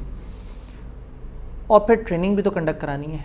ट्रेनिंग हो, डेज एलोकेट हो, ट्रेनिंग मटेरियल हो, मटेरियल अवेलेबल हो, एक्टिविटी हो, मटेरियल उनकी नीड के मुताबिक हो, उनको मटेरियल दिया जाए, हर दिन उनको साथ साथ एंगेज किया जाए, तो एक पूरा ट्रेनिंग प्रोग्राम डिज़ाइन हो सकता है। तो शायद एसपीएम का एग्जामिनर किसी वक्त बहुत मूड में बैठा हो तो आपको एक सिचुएशन बताए और आपसे कहे कि एक अच्छा सा ट्रेनिंग प्रोग्राम डेवलप करके बताओ और उसमें बताओ कि क्या प्रॉब्लम्स है। किताब की तरफ चलते हैं। प्रॉब्लम्स किस चीज़ में? उस ट्रेनिंग प्रोग्राम में क्या क्या प्रॉब्लम्स आ सकते हैं। तो फिर आप ये लर्निंग और ये वाले सारे, अभी ऑर्गेनाइजेशनल डेवलपमेंट एक टॉपिक है, आउट ऑफ द वे आया है, इसको भी मैं साइड पे कर देता हूँ, अभी हम इस पर डिस्कस नहीं करते। ट्रेनिंग और development, education training and development. Training क्या है? एक प्लान प्रोसेस है जो नॉलेज या स्किल इंप्रूव करने के लिए होता है या लोगों के एटीट्यूड बदलने के लिए होता है। इसका एम क्या है? वर्क परफॉर्मेंस किसी एक्टिविटी की इम्प्रूव की जाए। ट्रेनिंग का एक वर्क फोकस होता है। ट्रेनिंग का असल मकसद अल्टीमेटली ये नहीं होता कि लोगों की ज़ात में कुछ ऐसा नया आ जाए कि वो अपनी लाइफ के सोशल डिसीजन अच्छे तरीके से ले सकें। आप अल्टीमेटली कमर्शियल होते हैं। आप ट्रेनिंग देते ही इसलिए हैं कि उनमें जो नई स्किल पैदा हो उसका आपको फ़ायदा, उसको तो हो सो हो, आपको भी फ़ायदा हो। कॉमन टाइप ट्रेनिंग जो है वो technical training, quality training, skill training, health and safety training, ये तो जितने मर्जी नाम ले लें लिए जा सकते हैं। अब एजुकेशन और डेवलपमेंट में क्या फ़र्क है? ट्रेनिंग हमने देखा, education is basic knowledge, education इस किताब में क्या लिखा हुआ है वो एजुकेशन है। आप उससे सीख क्या रहे हैं वो लर्निंग है। आपको जो सिखा रहा है वो ट्रेनिंग है, और जो आपने सीख लिया और आपके अंदर पक्का बन गया वो डेवलपमेंट है। तो education is knowledge, skill, attitude, लेकिन उसका इमीडिएट वर्क रिलेटेड पर्पस नहीं है। That is work environment. Knowledge is Excel, Excel एक नॉलेज है। एक्सेल आपको एक ख़ास तरीके से सिखाया गया, दैट इज़ ट्रेनिंग, और उससे आपको रिपोर्ट बनानी आ गई, दैट इज़ डेवलपमेंट। तो development achieve through gaining experience and therefore developing a career. Individual learn and develop through experience in different work situation, और फिर आहिस्ता आहिस्ता वो चीज़ों को सीखते हैं और अंदर से अपने आप को ग्रूम कर रहे होते हैं। सर ये एजुकेशन और डेवलपमेंट में जी जी हमने किताब से पढ़ा कि मतलब रिपोर्ट का सारा तरीका पढ़ लिया कि उसमें किस किस तरह से ठीक है। अब उससे अगर हमें प्रैक्टिकली रिपोर्ट बनानी आती है तो वो एजुकेशन की ये डेवलपमेंट। हाँ, अगेन देखिए, एजुकेशन इज़ टेक्स्ट जो आपके सामने पड़ा हुआ है, एजुकेशन इज़ इल्म जो पूरी दुनिया में रुलता फिर रहा है। ट्रेनिंग इज़ द वे जिससे उस इल्म को एक ख़ास तरीके से आपको पहुंचाने की कोशिश की गई। अगर आपने ऑन द स्पॉट सीख लिया तो वो लर्निंग है, और अगर आपने उसको अपनी पर्सनैलिटी में एम्बेड कर लिया और आगे उसको इस्तेमाल करते रहे और नई से नई चीज़ें सीख के आपकी पर्सनैलिटी का हिस्सा बनती चली गई तो वो डेवलपमेंट है। तो ट्रेनिंग दी जाती है और एम्प्लॉयज़ डेवलप हो जाते हैं। तो अक्सर लोग कहते हैं यानी मेरा बड़ा डेवलप्ड रिसोर्स है, ऐसा रिसोर्स है जिसको मैंने बड़ा सिखाया हुआ है और ये सीखा हुआ है। तो डेवलप्ड इज़ ऑब्जेक्टिव थिंग कि बंदा कितना आगे गया, और ट्रेनिंग इज़ सब्जेक्टिव, उसको ट्रेनिंग क्या दी गई। ट्रेनिंग दी, मैंने उसको एट द स्पॉट सीखा, वो लर्निंग होगी मेरी। अब मैंने उसको जो मतलब मेरा डेली का काम है उसके साथ लिंक करके यूज़ करके ये डेवलपमेंट। हाँ, अब आप सीख करते जा रहे हैं, अप्लाई करते जा रहे हैं, और आहिस्ता आहिस्ता आहिस्ता आहिस्ता आपकी वो स्किल पुख्ता होती जा रही है जो आपको बेसिकली उस दिन सिखाई गई थी। उस दिन आपने लर्निंग ले ली थी, लेकिन अब अगर आपने उसको अपने काम में इस्तेमाल करना शुरू कर दिया और वो आपकी ज़ात का खासा बनती चली गई, और अब आप कहते हैं जी मुझे बड़ा अच्छा लेटर लिखना आ गया है, आप डेवलप हो गए। लेटर लिखना सिखाया ट्रेनिंग में था, लेटर किसे कहते हैं, ये एजुकेशन थी। और उस वक्त आपने ऑन द स्पॉट जो सीखा वो लर्निंग थी, और फिर एक इंक्रीज लर्निंग जो कि कंटिन्यूस यूज़ हो रही है वो डेवलपमेंट है। सर अगर ट्रेनिंग इफेक्टिव हो लेकिन जो एजुकेशन है वो इनफेक्टिव हो, मटेरियल अच्छा ना हो, Again, डेवलपमेंट हो सकती है। ऐसे ही है, असल में डेवलपमेंट हो भी सकती है, नहीं भी हो सकती, डिपेंड करता है कि बंदे की डिज़ायर क्या है और उसका लर्निंग मेथड क्या है। अगर तो वो थ्योरिस्ट है तो वो उसको बेकार हो जाएगा गंदी एजुकेशन से। अगर वो रिफ्लेक्टर है और ट्रेनर उसको सही से नहीं एग्जांपल दे रहा तो भी बेकार है। लेकिन अगर वो एक्टिविस्ट है तो शायद मटेरियल हल्का होने के बावजूद भी अगर उसके अपने अंदर चाहता है वो सीख जाएगा। तो इसका मतलब ये है कि ये सारी चीज़ें कलेक्टिवली काम कर रही होती हैं। लेकिन बहरहाल इस वक्त मैं कुछ टॉपिक को स्किप करके वहाँ जाऊँगा कि एक अच्छी ट्रेनिंग, नीड्स आइडेंटिफाई करें, ऑब्जेक्टिव सेट करें, प्रोग्राम को डिज़ाइन करें, डिलीवर करें और रिव्यू और एवेल्यूएट करें। वही सारे स्टेप्स। नीड्स आइडेंटिफाई करें, क्या नीड्स हैं, किस तरह से, देखें कहाँ ट्रेनिंग गैप है, टारगेट ऑडियंस को डिफाइन करें कौन लोग हैं। फिर ऑब्जेक्टिव सेट करें कि क्या ऑब्जेक्टिव है, ट्रेनिंग का एम क्या है, अल्टीमेटली मुझे एंड पे इन लोगों से क्या चाहिए। डिज़ाइन करें प्रोग्राम को, content of training, delivery method क्या होगा, क्लासरूम होगा, वेबिनार होगा, सेमिनार होगा, कौन डिलीवर करेगा, क्या लॉजिस्टिक्स होंगी, ऑनलाइन बुकिंग होगी, फिजिकल क्लास होगा, ये उठ के किसी जगह जाएंगे, फिर ट्रेनिंग स्टाइल और अप्रोच क्या होगी ये। देन आप डिलीवर कर दें ट्रेनिंग, ट्रेनर ट्रेनीज़ को जो डिलीवर कर रहा है, और एंड पे आप ये देखें कि उसको रिव्यू करें। अब सवाल, एक कीमती सवाल, उसने ट्रेनिंग से सीखा, ये कैसे पता लगेगा। असेसमेंट, या तो उनको क्वेश्चन दे दिया जाए जिसको वो फिल करें तो हमें पता लग जाए हाँ इन्हें पता लग गया, या प्रैक्टिकली अगर एक बंदे को हमने सिखाना था कि वो अच्छी रिपोर्ट बना सके और मुझे अगले 3-4 दिन अच्छी रिपोर्टें मिलना शुरू हो जाएं तो मैं समझ जाऊंगा कि मेरी ट्रेनिंग अच्छी रह गई। और शायद हम ट्रेनर को कह दें कि आप असेस करो, आप लोगों को ट्रेनिंग देने के बाद हमें बताओ कि इनमें से कौन कौन सा बंदा है जो बड़ा अच्छा पार्टिसिपेट करा था, उसने सीखा। तो ट्रेनर भी बता सकता है, आपकी क्वेश्चन भी बना सकता है। तो ऑर्गेनाइजेशन अगर चेंज हो रही है as a result of training तो इसका मतलब है आपका प्रोग्राम सही था। ट्रेनिंग का रिएक्शन उस एक्सपीरियंस के साथ, उन्होंने क्या रिस्पॉन्स दिया, जॉब बिहेवियर आफ्टर ट्रेनिंग जो है वो क्या वो हुए, उन सब से हमें नज़र आ जाएगा कि हाँ भाई एक अच्छी ट्रेनिंग हुई है। अब इसमें एक सवाल अगर मैं आपसे पूछूं कि फ़ायदे क्या होते हैं ट्रेनिंग के, तो मेरा नहीं ख्याल कि इसका जवाब देने में किसी भी किस्म की वो गड़बड़ होगी। क्या होता है फ़ायदा ट्रेनिंग का? न्यू स्किल डेवलप हो जाती है, कॉर्पोरेट इमेज बेहतर होता है, एक्सपर्टीज़ ज़्यादा होती हैं, एम्प्लॉई सेल्फ में मोटिवेटेड फील करता है कि इस इदारे का तो मैं काम कर रहा हूँ लेकिन मुझे एक ऐसी चीज़ पता लग गई जो मैं कहीं और भी नौकरी कर सकता हूँ। सेल्फ कॉन्फिडेंस बेहतर होगा, ऑर्गेनाइजेशन के ऑब्वियसली ऑब्जेक्टिव्स भी अचीव होना शुरू हो जाएंगे। जब ट्रेनिंग आपने दी तो ट्रेनिंग का ये भी फ़ायदा है, उस काम में उसकी एफिशिएंसी ज़्यादा हो जाएगी, बेटर वर्किंग एनवायरनमेंट डेवलप होगा। इसका मतलब है कि कुछ फ़ायदे उसको हुए, कुछ फ़ायदे हमें हुए। यानी कुछ उसकी डेवलपमेंट हुई है, कुछ हमारी डेवलपमेंट हुई है। अगर मेरा एक इदारा है जो मुसलसल लोगों को डेवलप करता रहे, तो अल्टीमेटली मेरा इदारा भी डेवलप कर रहा है। तो जिस तरह से इंसान अपने आप को डेवलप कर रहे होते हैं ना, तो इदारे भी अपने आप को डेवलप करते हो। तो ऑर्गेनाइजेशन डेवलपमेंट एक फिनोमेना है जिसमें एक इदारा अपने आप को डेवलप कर रहा होता है ओवर द टाइम, हर वक्त सीखता रहता है। इदारा बेसिकली दीवारें हैं, इदारा तो एक हवाई चीज़ है। इदारे का मतलब है कि इदारे के लोग ऊपर से लेकर नीचे तक वो सीखते रहते हैं। इदारा नई स्किल सीखता रहता है, नए वे सीखता रहता है। और 5 साल पहले आपने एक इदारे को देखा था वो किस तरह से काम कर रहा है, और आज आपने एक इदारे को देखा किस तरह से काम कर रहा है, वो बिल्कुल एक नई डायमेंशन में चला गया है। तो मैं कहूँगा ऑर्गेनाइजेशनल डेवलपमेंट हुई है, यहाँ इदारे ने डेवलप किया है। कि जी हम कहें कि जी वो क्या कहते हैं, यूनिलीवर ने अपने आप को ओवर द ईयर्स बड़ा डेवलप किया है। नेस्ले ने पाकिस्तान में जगह जगह किस तरह से वो हो गया, अपने आप को बड़ा डेवलप किया है। तो आप क्या करते हैं, आप फिर डेवलप्ड ऑर्गेनाइजेशन के केस में भी आप वर्ड डेवलपमेंट बोल देते हैं। थोड़ा सा पीछे जाके वो देखते हैं और आपकी आज की जहमत को तमाम करने की कोशिश करते हैं। हमने बीच में स्किप किया था organisation development. Planned and systematic approach to enabling sustained organization performance through involvement of its people। लोग हैं, मौजूद हैं, हर वक्त वो सीख रहे हैं, समझ रहे हैं, आगे बढ़ रहे हैं, और आपका इदारा भी साथ साथ आगे बढ़ रहा है। OD यानी कि organisation development interdisciplinary in nature है and draws on theory of motivation and learning as well as sociology and psychology. लोगों की साइकी, सोशोलॉजी, चीज़ें किस तरह से देखते हैं, क्या है, उसके ऊपर डिपेंड करता है। ओवरऑल एम क्या है कि ऑर्गेनाइजेशन की इफेक्टिवनेस और एफिशिएंसी बढ़नी चाहिए। ओडी ऑर्गेनाइजेशन के कल्चर में होनी चाहिए। हर वक्त इदारा सोचे हमने सीखना है, हमने बढ़ना है, हमने कुछ नए तरीके से चलना है, हम ये करेंगे, हम वो करेंगे, सारा कुछ है। फाइनल में पिछले 2 साल से 2.5 साल से मैं फ़िज़िकल क्लास के अच्छा खासा खिलाफ हूँ।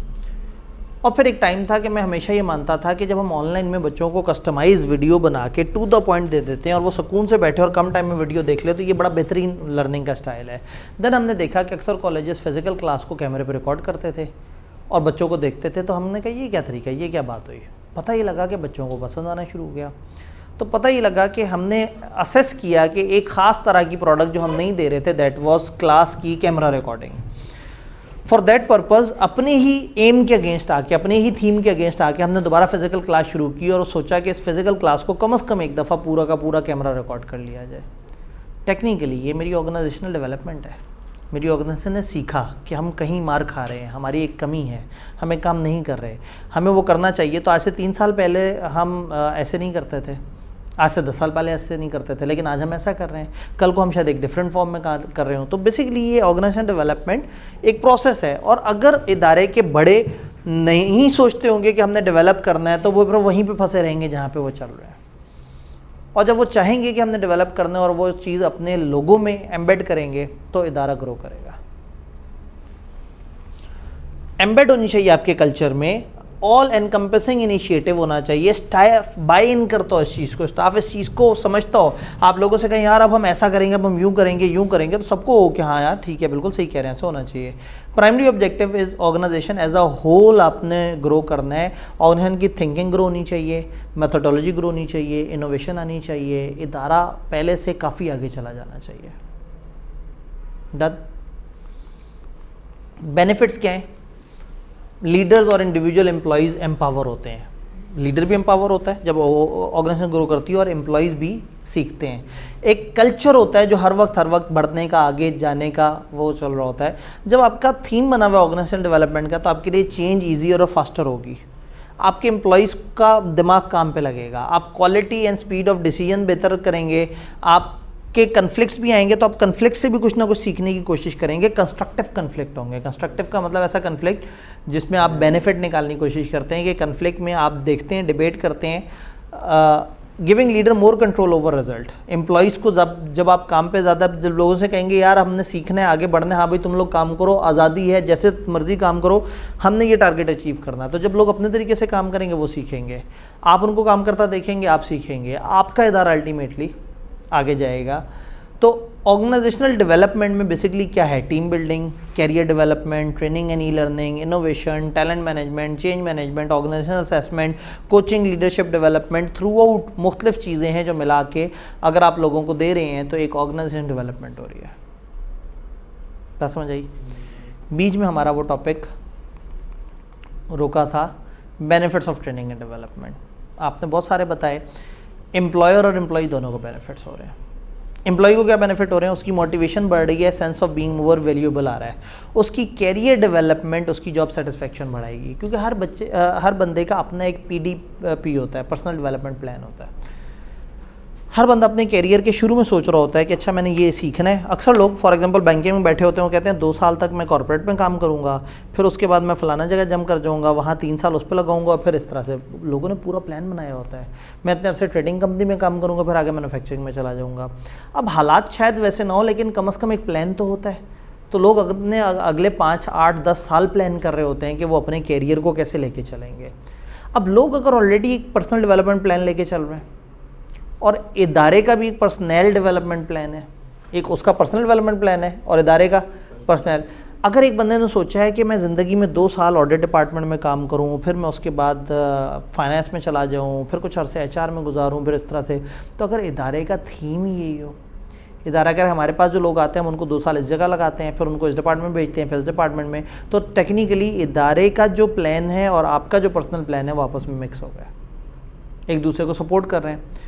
तो ऐसा इदारा लोगों को बहुत पसंद आएगा जो उनके पर्सनल प्लान को भी साथ लेके चल रहे हैं।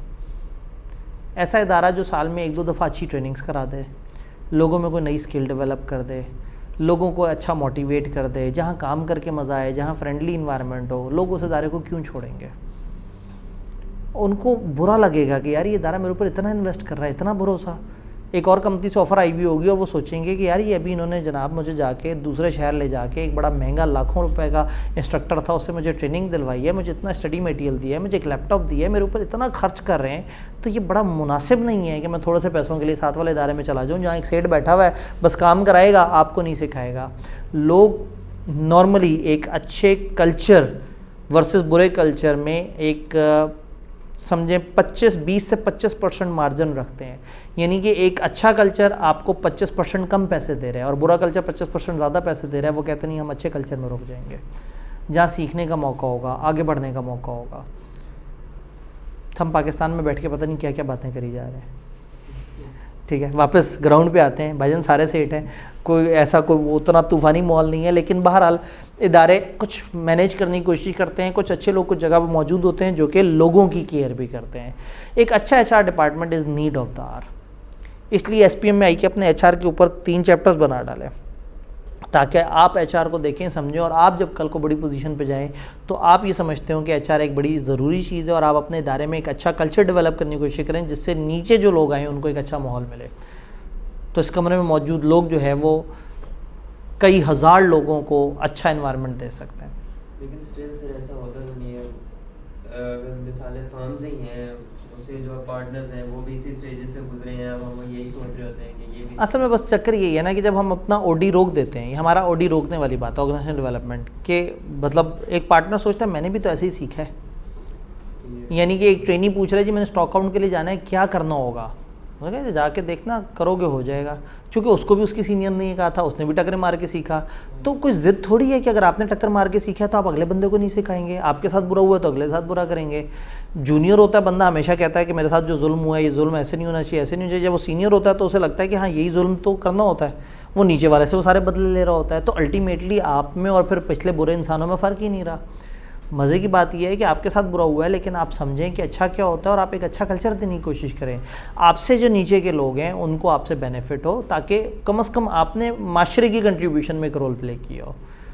जी, कुछ ऑर्गेनाइजेशन डेवलपमेंट के नाम पे अपना फ़ायदा सिर्फ सोच रही होती हैं, इंडिविजुअल को नहीं देख रही होती हैं। फॉर एग्जांपल एक ट्रेनिंग है ठीक है, फॉर्म में, वो रेवेन्यू वाले पोर्शन पे लगा हुआ है किसी क्लाइंट पे, ठीक है, वो तकरीबन 1.5 साल उधर ही लगा रहा है। बिल्कुल। काम वो पहले 2 दिन में कर रहा था, वो 3-4 घंटे में कर लेगा।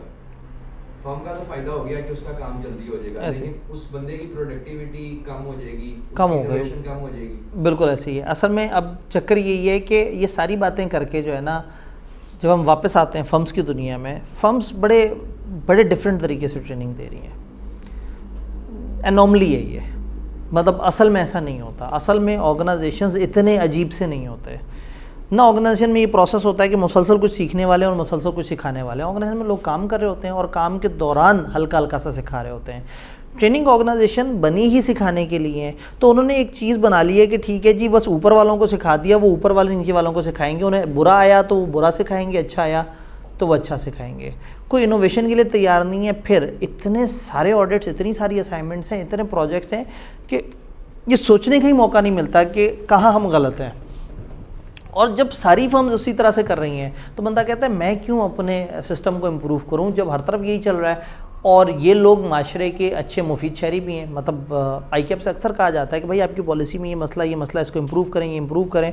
वो कहते हैं कि जी अगर हमारी ये पॉलिसी हैं और पिछले 20-25 साल में जो हमसे क्वालिफाई करके चार्टर्ड अकाउंटेंट गया अगर वो दुनिया में कामयाब है तो शायद दिस इज़ द वे हम सही कर रहे हैं। शायद फर्म का यही कल्चर होना चाहिए, शायद बच्चों के साथ इतना ही बुरा होना चाहिए, शायद इनको इतनी ही अजियत से गुजरना चाहिए, शायद हम इनके लिए माहौल बेहतर बनाने की कोशिश करें तो ये इतने यूज़फुल शहरी ना निकलें जितने इस वक्त निकल रहे हैं। उनका बेंचमार्क क्या है कि हमारा चार्टर्ड अकाउंटेंट दुनिया में बड़ा कामयाब है, वो अंदर से मर चुका है, ये किसी को नज़र नहीं आ रहा, ख़त्म है, वो लाश है, जेन्युइनली वो एक लाश है, वो बस फिर रहा है और बस उसको काम करना आता है।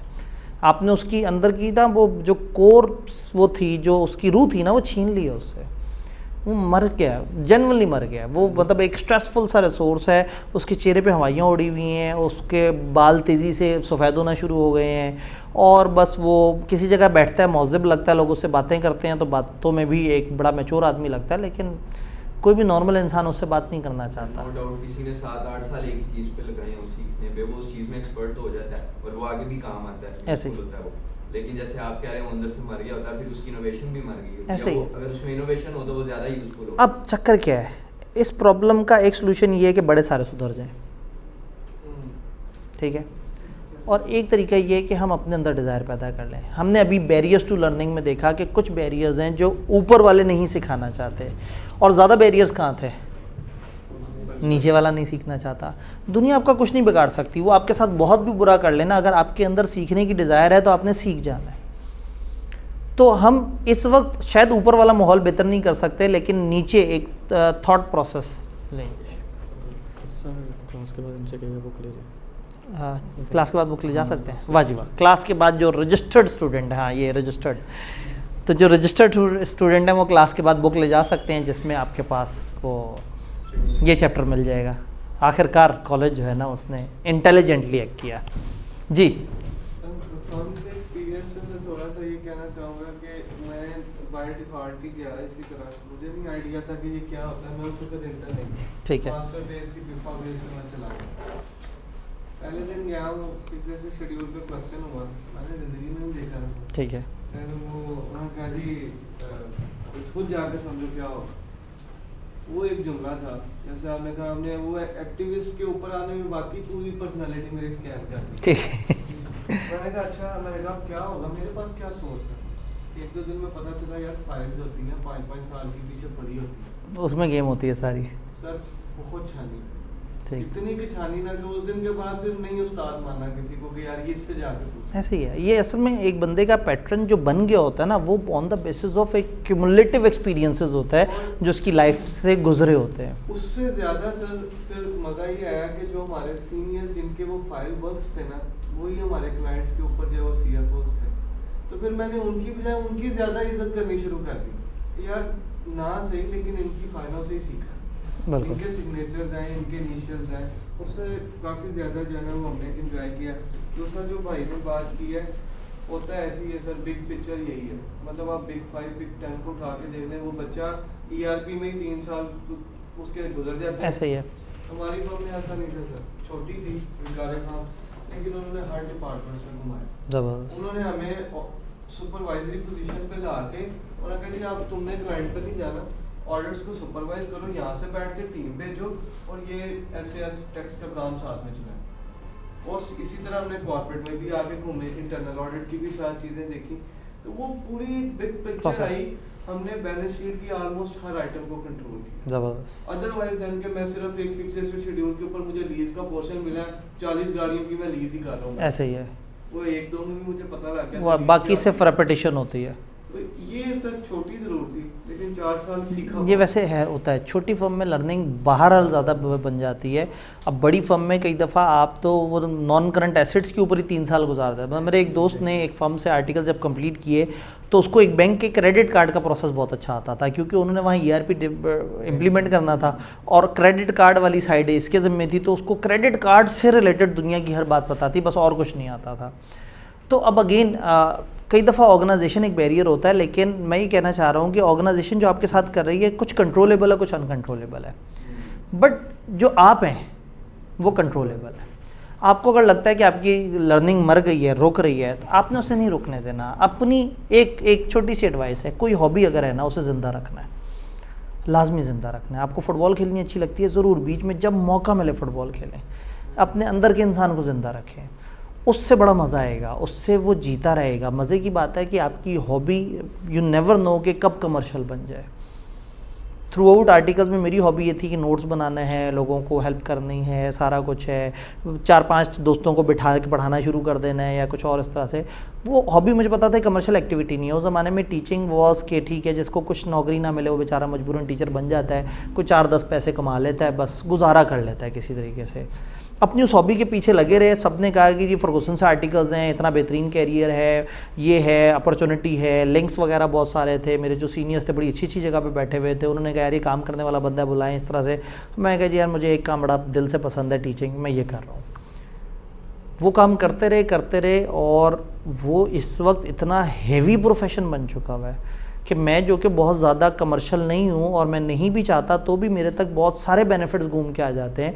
मैं अभी भी अपने कोई 10 साल पुराने कोलीग से मिलूँ या अपने से 10 साल सीनियर बंदे से मिलूँ तो पता लगता है कि वो बहुत कम अर्न कर रहा है और वो मर के अर्न कर रहा है। वो हर दिन मरता है, जब भी जॉब पे जाता है वो एक मरा हुआ एक लाश होती है। मैं हर दिन एंजॉय कर रहा हूँ और मैं अपनी पसंद का काम कर रहा हूँ। तो मतलब हॉबी छोड़नी नहीं चाहिए। मेरी हॉबी इत्तफाकन थोड़ी सी कमर्शियल सी हॉबी थी, यानी कि पढ़ाने वाली। खैर उस वक्त ये पढ़ा मतलब ये कमर्शियल चीज़ नहीं थी, ये इंडस्ट्री बाद में डेवलप हुई।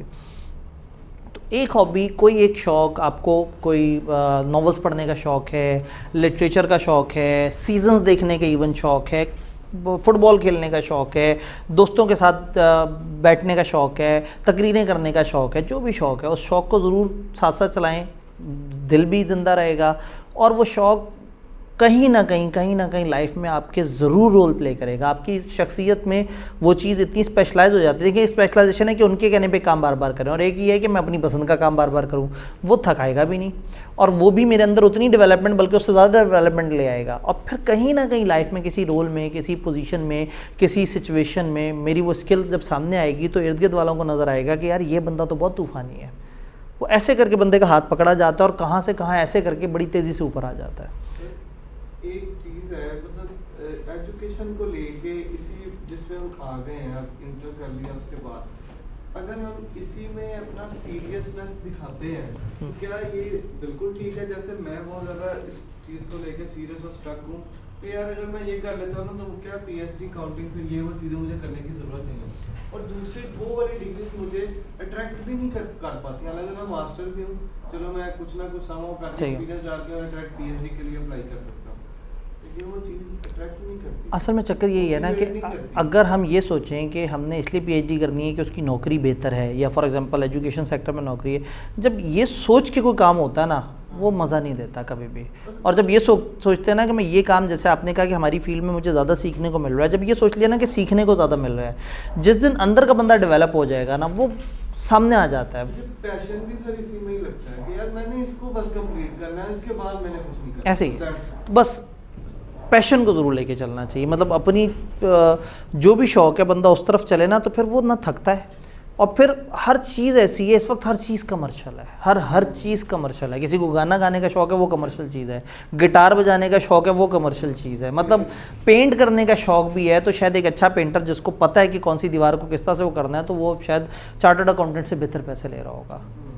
हर चीज़ कमर्शियल है। हाँ सही जगह की बात है, हो सकता है यहाँ पेंटर कमाल चीज़ ना हो। अब मेरे चाचा ने बताया कि USA में उनका जो AC ठीक करने आता है वो बंदा पाकिस्तानी हिसाब से महीने के कुछ 10.5 लाख रुपए कमाता है और उनकी उससे सैलरी कम थी। हालांकि वो एक टैलेंटेड जॉब कर रहे थे और वो AC वाला जिसको हम पाकिस्तान में नहीं काउंट करते वो बाहर के मुल्क के लिए वो बड़ी स्किल है।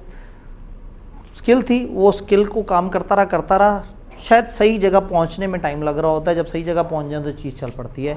लेकिन ऐसा ना हो कि हम बहुत ज़्यादा गहराई में उतरते चले जाएं, यहाँ पे ब्रेक लगाते हैं हम। तो जितना हमने पढ़ा बीच में हम लोगों ने जो चीज़ छोड़ी है, मैं आपको एक तरतीब दिखा दूं ताकि आप उसको देख सकें। हमने रोल ऑफ ट्रेनिंग मैनेजर नहीं देखा, हमने ट्रेनिंग एंड डेवलपमेंट प्रोसेस तक, इस टेबल तक सारा पढ़ लिया है। तो आपको किताब में जब ये वाला टेबल नज़र आएगा तो इससे पीछे हमने सिर्फ रोल ऑफ ट्रेनिंग मैनेजर नहीं देखा। डन। नेक्स्ट लेक्चर इंशाल्लाह ताला जो कि अब अगले वीक पे जाएगा, इसको ख़त्म करते हुए हम चैप्टर नंबर 13 में एंटर हो जाएंगे इंशाल्लाह, या अगर ये जल्दी ख़त्म हो गया और टाइम हुआ तो चैप्टर नंबर 11 की 2-3 थियरीज़ के ऊपर डिस्कशन कर लेंगे इंशाल्लाह। मिलते हैं इंशाल्लाह ताला ब्रेक के बाद। Nice meeting with